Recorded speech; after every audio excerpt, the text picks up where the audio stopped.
Gubernur Aceh letakkan batu pertama peningkatan ruas Jalan Aceh Selatan dan Aceh Singkil.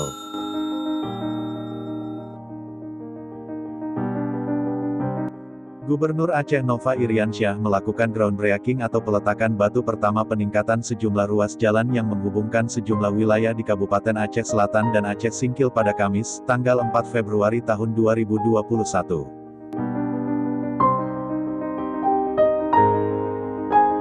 Sejumlah ruas jalan tersebut yakni peningkatan Jalan Trumon, Batas Singkil, segmen 1, peningkatan Jalan Trumon, Batas Singkil, segmen 2, dan peningkatan Jalan Batas Aceh Selatan, Kuala Baru, Singkil, Telaga Bakti.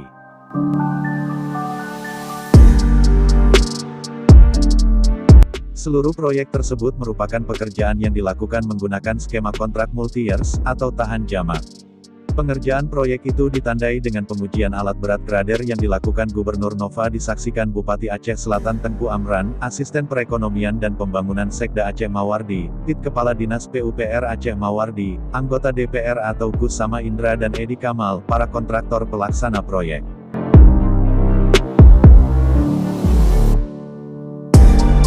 Selain itu juga turut hadir pada kegiatan itu Kepala Biro Humas dan Protokol Setda Aceh Muhammad Iswanto, serta unsur Forkopimda Kabupaten Aceh Selatan. Gubernur Nova yang datang bersama istri, Diah Erti Idawati, pada kesempatan itu menyebutkan, percepatan pembangunan jalan provinsi di seluruh Aceh termasuk Kabupaten Aceh Selatan dan Kabupaten Aceh Singkil dibangun menggunakan sistem kontrak tahun jamak dari tahun 2020 sampai dengan 2022.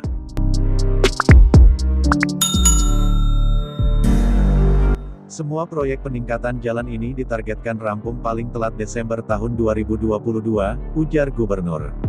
Gubernur berharap, dengan selesainya pekerjaan ketiga ruas jalan tersebut, akan memberikan dampak lancarnya arus lalu lintas antara Trumon Kabupaten Aceh Selatan dengan Kuala Baru Kabupaten Aceh Singkil sehingga konektivitas antar wilayah dan tingkat ekonomi di wilayah yang dilewati jalan tersebut akan berkembang dan tumbuh dengan baik. Pembangunan jalan ini merupakan bagian dari program infrastruktur pemerintah Aceh dalam rangka peningkatan pelayanan kepada masyarakat, ujar Gubernur. Gubernur juga berpesan kepada para kontraktor pelaksana agar jalan tersebut dapat diselesaikan dalam jangka waktu yang telah ditetapkan. Selain itu, Gubernur juga berharap agar pembangunan jalan tersebut didukung penuh oleh seluruh masyarakat Aceh Selatan dan Aceh Singkil, sehingga pelaksanaannya dapat diselesaikan tepat waktu dan hasilnya segera dapat dirasakan oleh masyarakat. Sumber, sindonews.com